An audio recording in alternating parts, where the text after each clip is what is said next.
Hey guys, Loco here with Foxdrop for second episode of Postmortem of Worlds. So obviously Foxdrop is a European caster, so the episode is going to be on Europe. We're going to talk about the three teams that went to Worlds from Europe, how they did, how we thought they would do, and this VOD is recorded at the timing of finals not being played yet. So we're going to be a little bit fluid in the Fnatic discussion. So anyways, let's talk about a team that already did play. So I think an easy one to start with would be Vitality. How'd you think Vitality would do going into Worlds, and also especially after they landed in the supposedly group of death? And yeah, what was your thoughts on them before and after? Yeah, well, Vitality hard exceeded expectations, definitely. I mean, that just goes without saying, but Vitality were an interesting one because they were a team that completely changed their identity halfway through the summer split Mhm. because they changed their jungler from Gilius to Kikis. And that was, I would say, moderately successful, seeing as Kikis actually finished second overall in MVP votings for the entire summer split, and he was only there for half of it, right? That's Because it was, underrating it if you're saying moderately yeah, I know, successful. I know. Yeah, just a smidgen of just a pinch of salt there. Honestly, like the night and day, they just seemed to fix all their problems overnight when Kickers came on board. So there were high expectations in that sense, but I also think that, at least from a personal standpoint, um, we've seen now that Worlds has developed that the game is much less controlled. I don't know if that's the way I can put it, but Mhm. aggressive plays. But part of the reason why the West is doing well, my career has stumbled, is that the game feels less calculated now. That kind of sitting back and really just reading the game and like mathematically, well, whatever, you know what I mean. Like that's less of a thing now, and so more of just like aggression and that kind of stuff. Essentially, all the things that weren't true from worlds coming in the past are Mhm. now is now true in this world, right? And I think if Vitality are a team that is not particularly good at that whole kind of calculated aggression, that whole kind of uh, chilling out and reading the game and playing like a cerebral kind of smarter game. That's not really what Vitality's identity is. They're much more aggressive. It's why they are so fun to watch in groups. It's a shame they couldn't get out, honestly. Mhm. Um, but I think that's, for me at least, why it was such a surprise, because if we'd known that this is how the meta is, then Vitality would have had like the perfect fit for it, really. I mean, Mhm. you saw in their games that they really embrace that kind of style, and they're kind of like the poster boy for that whole like play your own game sort of thing. Like I think through Vitality we really saw that, wait, the Eastern teams are totally mortal here. All we've got to do is do our thing, right? Mhm. So I think for Vitality's standpoint, I think every single European team exceeded expectations. But yeah, for them as well, especially, it's like, yeah, I thought that they were maybe a bit too fiestery, really, to succeed on the international stage, but no, they did it, and they did it really well. Okay, so touching then on a little bit of your point, which is Eastern teams didn't really read the meta very well, and Vitality did. And I think it's kind of disingenuous to say like they didn't read the meta or Vitality read the meta well. They were gonna be this aggressive team, like no matter what the meta was, even if it was like Sure. season 7, season 6, they were still gonna be this way. So No. what if Gen G and RNG and all the Eastern teams actually were pretty accurate about the meta, and they also knew to play this way and to expect this from Vitality? Do you think they still would have done just as well, or the surprise factor or them reading the meta helped them a lot? Yeah. I think, well, firstly, I definitely agree with your point that I don't think teams coming to Worlds that were successful necessarily like were the best teams at reading the meta. I think the meta favored them, if that makes sense. Mm-hmm. So, yeah, it was kind of like an accidental, the meta fell into their lap sort of thing, right? Yeah, So yeah. yeah, I agree with that. But I also think that from a domestic standpoint, Vitality were one of these teams that were really good at adapting. Especially, when that whole bot lane fiasco happened, they were one of the first teams to really embrace mages. Attila was really good. He played things like Heimerdinger, he played Lux, he played loads of different stuff in bot lane. Mm-hmm. So as a team, they were pretty good at reading stuff, and I think that was an advantage for them going into Worlds, and I think that it was, I would say, maybe 75-25, as in 75% you're just lucky the meta falls into your lap, 25% vitality read that and they can read their opponent's weaknesses and see how they can, win through that. But either way, to more directly answer your question, I feel like if teams were more prepared for Vitality, I think Vitality is a team that it's like, okay, here we go. So when you're at school, right? Okay. I don't know if in science class we had this, right? Okay. In science class, one of the most exciting chemical reactions you could ever witness that was perfect for a classroom was cesium in water. Mm-hmm.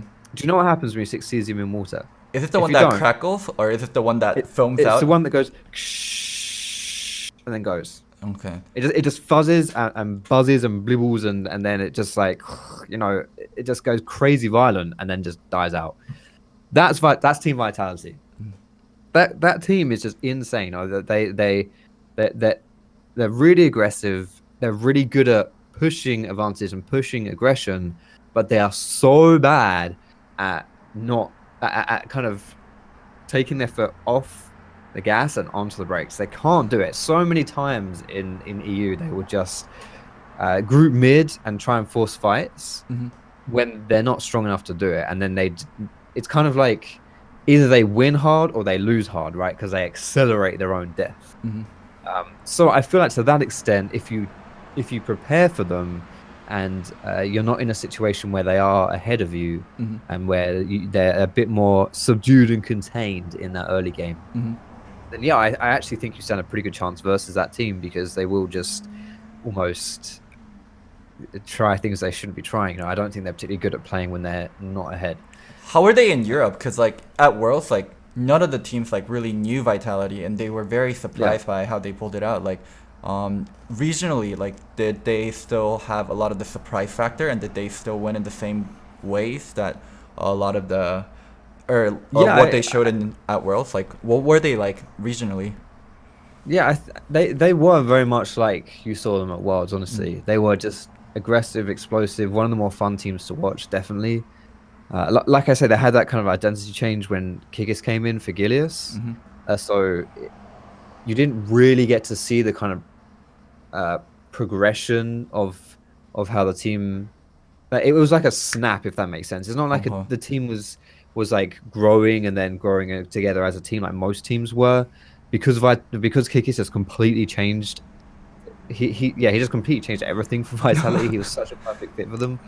They just became, off of the way he played jungle and like his aggressive jungle style, and he was always getting his laners ahead, was always putting the enemy jungler out of it as well, because Vitality have pretty strong laners individually. All of them are really solid.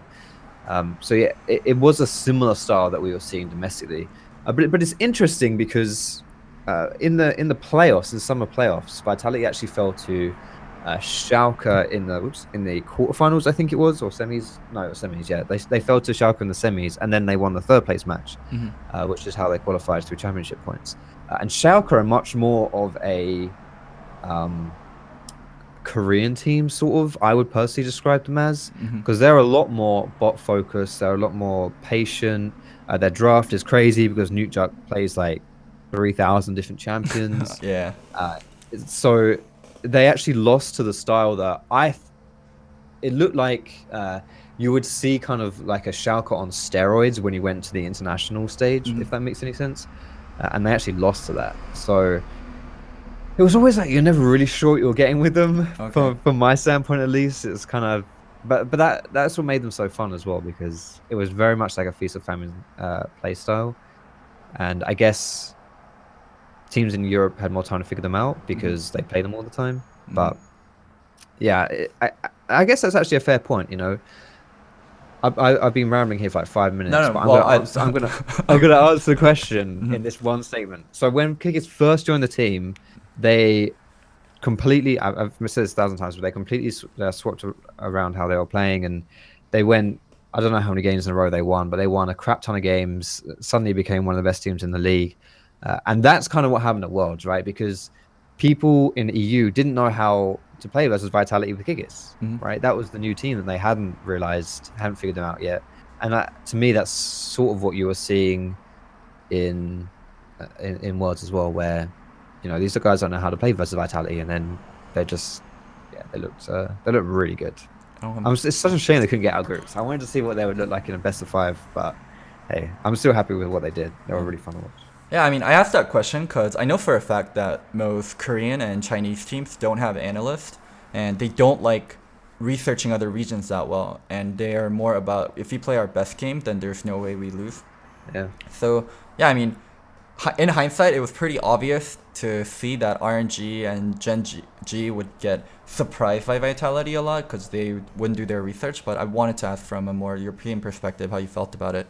I Moving mean, I on. always thought that they would. Sorry to interrupt you, but like you would see what Vitality showed you at Worlds. You would Mhm. see that, but then they would fizzle out because they would get contained. That the Korean teams or RNG would be able to stop them from just completely bulldozing games like Vitality have done domestically, and what they actually did do a lot of times at Worlds as well.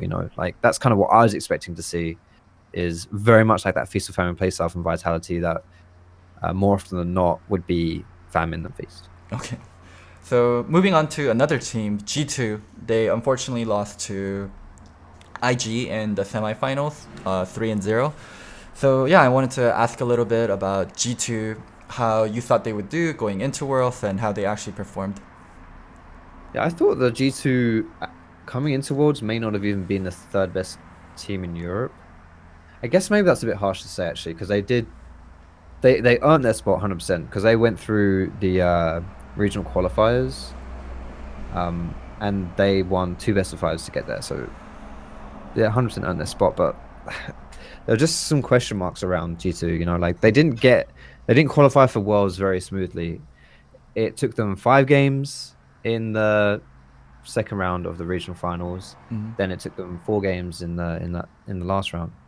So they barely made it in. Sort of, yeah. Well, yeah, they could have easily got knocked out in the semis. They got 3-0'd in the quarterfinals against Misfits, and that was a bit of a meme in itself because G2 had made their Barcelona shirts. Oh yeah, I remember Oslot. Madrid, Yeah, sorry. yeah, Yeah. the They reddish made their shirts. Spain Yeah. shirts. Yeah, and they didn't make it to Spain, that's awkward in itself. But them losing to Misfits was a complete upset, honestly, because Misfits had looked. So Misfits were undefeated for the first half of the summer split, Hmm. and then ended up finishing 5th. And their record during that time, they only picked up 2 wins, was the exact same as the team that finished last place in the league. Hmm. Like they were playing at a last, like 10th in EU quality style of League of Legends going into the playoffs. Hmm. Misfits were, and they still 3-0 G2 in the quarters. So it's just for me they were the hardest team to kind of break down. I don't know if you saw my How EU Wins Worlds video. No, I didn't get to, unfortunately. I only saw your best icons video, best logo well, video. Yeah. Yeah, that's the important one. Obviously, that's the high quality content there. No, so that one, I don't actually talk about G2 that much because they had to go through the play-ins, so it's kind of hard to talk about specific matchups in going into group stage. But it's also because you just don't know what you're getting with G2. I figured, and I said this when we were previewing IG-G2 with Thorin before. Hmm. It's like if it heavily depends on which Yankos shows up. Yeah. And is it good Yankos or is it Inting Yankos? And we saw way too much of the Inting Yankos domestically, and G2 can't have that if they wanted to perform internationally because these teams are just too good, right? So it's tricky, and Hyonan has always been a question mark for G2. I honestly think he silenced critics in the sense that I don't think you can call Hyonan a liability on G2, Hmm. but I also think it's fair to say that Hyonan will not carry you. Hmm. Uh, He's a great role player. Yeah, absolutely, and you need players like that. Like it's not a dig on Hyonan. It's just like he's not going to be that guy you put your resources into, and he comes out and just destroys, and will put the team on his back. It doesn't really happen with G2. But you need that kind of a player if you're playing with Wonder and Perks who want a lot of resource. Yeah. Oh, yeah. Absolutely. It's a perfect fit for G2. Like to have Hyonan in that bot lane, it's perfect. But I think going into Worlds, there were questions whether or not he would be a liability going up against obviously, you know, got like Uzi and the like, right? Hmm. Uh, you know, he would be less of a reliable role player and more of a, okay, this guy's just a little bit bad, isn't he? I Hmm. think that was kind of the conclusion that some of us were expecting, which he completely proved us wrong, by the way. Um, but you see that was the worry with G2, and when you have that question mark in the bot lane, and when you had that very different style of question mark in the jungle, uh, it was always going to be tricky. But you know, I think with the way the meta fell as well, it was very heavily towards the solo laners. Massively benefited G2 because Hmm. Perks and Wonder are by far their best players, in my opinion. And so yeah, I think if it was more of a meta that we were expecting Hmm. and things, yeah. I mean, this sounds so stupid to say. If things had gone the way we were expecting, they would have done very well. Yeah. But you know, like I don't think it would have suited them nearly as much. I mean, this Worlds, I think, was the hardest to guess, not just for, like, I'm not talking pick'ems, but for actual analysts. Like, everyone got so many predictions wrong, and I don't think it was somehow like the analysts suddenly became stupid. It was, everything was very, very different from what we expected. Yeah, absolutely. So I agree. I'm back to the original question. I guess Mm. then, in your opinion, G2 definitely exceeded expectations. Yeah, 100%. I mean, this is the funny thing is everyone's talking about Fnatic because they're in the finals, right? Mm-hmm. What G2 achieved against RNG is the most historical victory of any team in the West ever, Mm-hmm.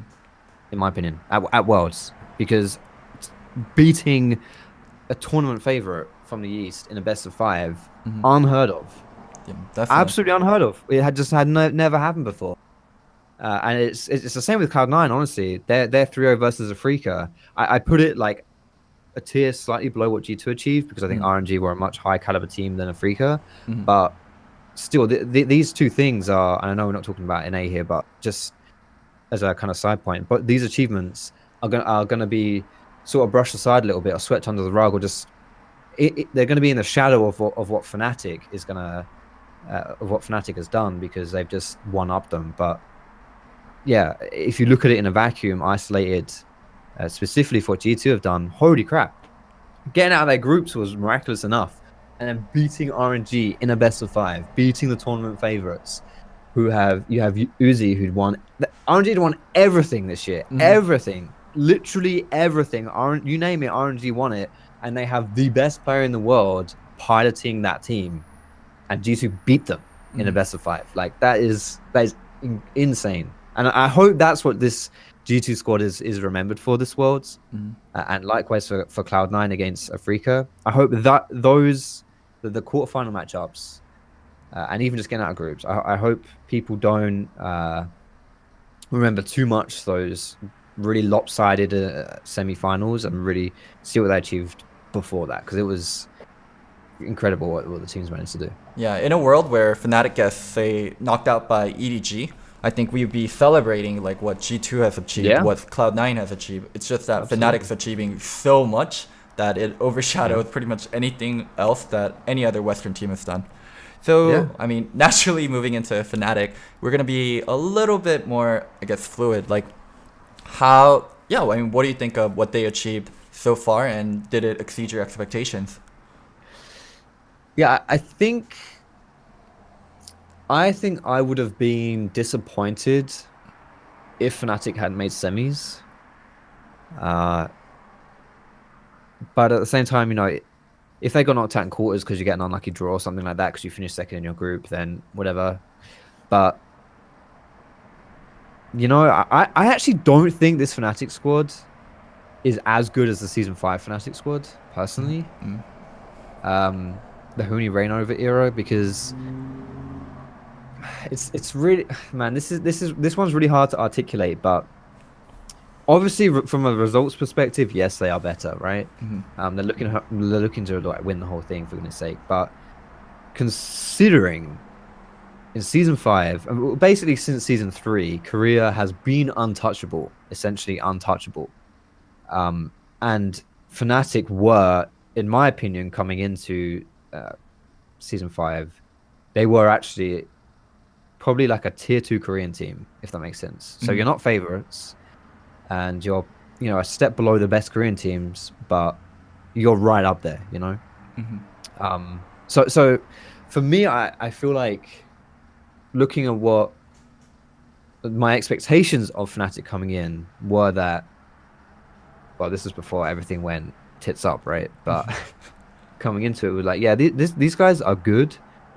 I really, really like the fact that Fnatic now don't have to play through Reckless. As a preview going into Worlds, I thought that was going to be a huge boon for these guys, because for me, that's been one of the downsides of that team is you funnel resources into Reckless and it just doesn't really work out, because either pound for pound is just outmatched by the enemy bot laner. No slight to Reckless, but when you're on the world stage, it happens, right? Or just for whatever reason, Fnatic weren't quite able to make it happen, right? But now when you have this crazy caps in the mid lane, and you've got Whipper as well, kind of coming out of the woodwork, showing that he's actually a carry threat as well, it takes all the pressure off of Reckless. And for me, I was like, yeah, this is what's gonna make them do well at Worlds. Is suddenly it's not the Reckless show anymore. Suddenly Caps is that big dude, and bring out Whipper as well. And then Reckless can just play the way he wants to play, which is chill out in that bot lane, play aggressive if he wants to, but also play as passive as he needs to. Farm up. I mean, he's picking Sivir like every game, or Zyre and stuff like that. Farm up, chill out, and then when it comes to the team fighting, Reckless is exceptional at team fights. He's really good as the game goes on, and for me, that's where Reckless shines. And Fnatic were able to embrace that with their roster coming into this year, and also not forgetting that everyone on the Fnatic lineup outside of so Brippo is a rookie, and this is Hylissang's first Worlds, but outside of those, the kind of core of the team has been here before, so they have that Worlds under their belt already. They're not rookies at Worlds anymore. And so, although apparently being rookie at Worlds is pretty good, best buddy playing, but I felt it was all. This was the year. It's like when England got given that really easy path to the finals when we fucked it up against Croatia in the semis or whatever it was. It was this was the year. I felt like it was all coming together. It was all beautiful stuff. So I did have high expectations of Fnatic. They smashed in EU. They smashed domestically. They were like 3-1. They 3-1 in semis, and then 3-1 in finals as well. And just they have exceeded my expectations, as every single Western team has that isn't named Team Liquid or 100 Thieves. No offense, but I still had high expectations. Okay, so I guess like a common theme is like all these teams, like the meta kind of fell in their lap because they all had very strong top solos and maybe, let's say, questionable bot lane carry potential, and none of them had to really go through that. So how would you, I guess, does that kind of play into your 2015 Fnatic being better? Because I think so, yeah. You talk so much praise about 2018 Fnatic, but you still raise 2015 Fnatic above them. So I'm trying to figure out, like, why do you think 2015 Fnatic was better than 2018 Fnatic? I think it's... Look, I'll fully admit here that I could be 100% wrong statement as well, right? This is more of like a... From watching 2015 Fnatic and from watching 2018 Fnatic, this is my kind of gut feeling. Though I could be, like I said, I could be 100% wrong. But for me, my reasoning for it is, firstly, domestically, 2015 Fnatic undefeated. That's the only time it's happened, and yeah, they just look like gods on the national stage, not international stage, just domestically. Then going into Worlds, there was so much praise to them. I remember Doublelift saying that Fnatic are the real deal. I remember specifically that might even be a direct quote. I don't know how I remember that, but still, from scrimming them, Doublelift realized. I guess the best way to describe it is that for me, 2015 Fnatic were an Eastern team in the West. They were definitely coached like that, due to how Daler was and how the team ran. Right, exactly. And I don't really think that 2018 Fnatic are an Eastern team. I just think they're a very good Western team. Mhm. I don't really know if that because it's so hard to really put it into words. Mhm. But maybe it's because of the way the game's changed as well. Like I feel like 2015 Fnatic were very good at playing the kind of Korean game, Mhm. if we can call it that. If we're putting everything behind this world's the Korean game, and this is now I don't know, the European game. I don't know. Yeah. Then I think 2015 Fnatic were very good at that. I think if the meta had not changed the way it does, or it had for this world's, then I think this Fnatic, 2018 Fnatic, they might not be IG, and then they might not finish first in their group, and then they come up against, I mean, IG had to beat KT, right, in Mhm. their first game, and you could easily get knocked out against KT in the quarterfinals. Especially if the meta was not the way it has been, that could have easily been their path in this world. Finish second in their group, losing quarters, and then I'd be sitting here and we wouldn't be having this conversation because obviously, yeah, well, We'd I mean, I still be guess having the 2015. conversation, but we'd be talking about Fnatic differently. And Yeah, right. one thing I Like, do want to touch is we're gonna get a lot of European fan hate in this, even though we are talking about Euro teams due to you guys are taking away credit from EU teams for doing well and just saying the East didn't read the meta well. It's just we're just saying it. For me, like I don't want to take any credit away from the Western teams. As much as they did well, a lot of the Eastern teams were terrible this year. Like their read on the meta was terrible, and how they played was really disappointing due to that. So it is a it is a very weird performance to analyze without talking about how the level of competition changed a little. yeah, no, like bottom line, the Western teams 100% deserve to be where they are, as do the Eastern teams, and the Western teams have been ridiculously good. Like what they've achieved is insane this year. So I know what you're saying. I don't want people to think that we're finding ways to discredit, but at the same time, in order to analyze something, you have to realize, okay, why did this happen? And there's always two sides to every coin, right? So I guess, I mean, when you've built up like a 6-year legacy of dominance, then it has to be mentioned when that finally crumbles, right? Hmm. So, Um, so, final question regarding Fnatic: would you be disappointed if they didn't win? oh man. As an EU fanboy, absolutely. As an analyst, disappointed would be. I think disappointed would be a strong word. But I would say that it would be a shame if they don't win, because I think that they absolutely can win. They're 2-1 over IG already so far in the tournament.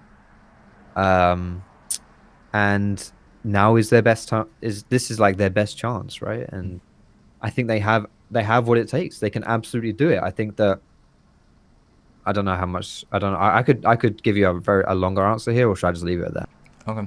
So on the other hand, if they lost, like, how do you think how do you think you personally would view like overall performance of Europe? And it ended just as a Fnatic loss, G2 semis, Vitality out of groups. Like overall, how would you look at the performance of the three teams? I mean, you, regardless of whether Fnatic win, Europe has done really well this world. Like, I don't think you can be disappointed with any team. Honestly, I think. Yeah, I mean, I've talked about that. What G2 beating RNG, that's insane. Getting out of their group is insane as well. Vitality was. I don't think no one gave them a chance. Right, they're in the group of death. Everyone wrote them off, and they took games off RNG. They beat Genji. They were Genji. Sorry, they were really good too. And considering their expectations were so low, I think that's fair. And they kind of ignited from a viewer standpoint. They ignited that passion of, holy crap, we can do this. Um, Uh, so yeah, I think Fnatic are obviously just yeah they're in the finals, so it's hard to can't say anything wrong about that. I think this year 2018 has been really really good for EU, and for me, what I'm just most looking forward to is Fnatic winning it all, and then me rubbing it in Freak's face because he made that counter video of here's how EU wins world. They don't. okay. So I'm preparing these two beauty's right here for when for when Fnatic wins it all. So a huge point of discussion for the Eastern regions, and even for NA somewhat, is we sent the wrong 3 teams. I don't think that's quite true for Europe. In your opinion, is there any team in Europe that didn't go to Worlds that could have performed better than any of the 3 teams? It's so hard to answer that question because I feel like everyone domestically looks, even the teams that went towards. I mean, if you would replace Vitality with say Schalke or something, it would be impossible for you to say, oh yeah, if Vitality had gone achieved what they did achieve. You know, I think it's like the whole thing is just crazy. It's just ridiculous what those teams managed to do. But it's interesting. So for me, there's like 3 teams that stand out here. I suppose they're the obvious choices because they're all of the like playoff teams. But you got Misfits, Schalke, and Splice, right? Out of those 3, I actually think Misfits, who were like the undefeated team in summer, I don't think they will do very well. I think they would have disappointed at Worlds because they were much more bot focused. Alfari, their top laner, is good, but he's more of like sticking on Sion type of guy, or Ornn, those kind of things, or Mundo. His Mundo was really good actually. But again, not convinced by whether he would be able to like fit into that kind of carry role. And Senkux has always been the question mark for this Misfits roster. So their solos weren't very good. Having said that, they did 3-0 G2 in the playoffs. So what do I know? But I don't think they would have done very well. But Splice and Schalke are really interesting ones for me. And Schalke, I think, are the next best team that didn't make it. But I think the way the meta fell, Splice would be better. I would have been really interested to see what Splice could have done. Because I think their solo laners are actually pretty good. You've got Niski in the mid lane and you've got Odoamne in the top lane. And I think both of those players in this meta right now, you could stick them on carries. They're good at playing 1-3-1. And I actually think, you know, Kobe again in their bot laner, he's much more, he's a bit like Hjarnan. I think he's a bit better than Hjarnan, honestly. But he's also much a role player, but he does have a bit of carry upside as well. So if we're talking how teams slide into the meta, I would say that Splice were, honestly, I would really like to see them. They had some quite surprising results in the playoffs as well. They were knocked out in 5 games in the quarterfinals. They were knocked out in 5 games in the regional finals as well, or regional playoffs. So it would have been really interested to see how that team would have done. But I don't think I would replace any of the teams. I think Vitality totally slid into the meta perfectly. And I think, honestly, yeah, so did G2. And, you know, whereas I'm hyping up Splice's solos, I don't really think, I mean, Perks and Wonder are like 2 of the best solo laners in Europe, like just hands down. So don't think we could replace anyone, but I would be interested to see what Splice specifically could have done. And maybe Schalke, because I think Schalke is I mean, they finished second in the summer playoffs just in general, right? They were lost 3-1 to Fnatic and came second, but then didn't make it to the regional finals. Okay. Past the regional finals. So a lot of ifs and a lot of exciting what ifs, but I think the teams that made it were the meta favorite teams. Okay. We're pretty much at the end of the video, but I did want to ask you one fun question while I have you here. Who do you think is gonna win versus Fnatic and IG? I'm putting my chips in the Fnatic corner. Okay. That's what I'm gonna go for. I think they'll do it. I completely ballsed up the G2 IG prediction, so maybe I should predict IG because maybe I curse G2, but no, I really think they can do it. You know, I think the solo lanes can hold up against IG, which was not what you saw against G2. Wonder and Perks just got rolled over, but I don't think Cabs and Bwipo will get rolled over. Here's a side note answer for you for a question that you didn't even ask me, but I know you want to ask me. Do you think they'll play Bwipo or Soaz? Okay. And I think Bwipo only gets subbed out if Fnatic go down 0-2. That's the only time you'll see Soaz, because I just think you can't get rid of that carry top. And Soaz is not as good a carry top as Bwipo. He's a good role player, but it's not really what you need right now. And I don't think he'll beat IG by sticking role player Soaz against the Shy. It's just not gonna happen. Okay. I mean, Foxdrop, thank you so much for being on the video, and for the viewers, I hope you guys enjoyed Loco or Doran and Loco content without Doran. Bye.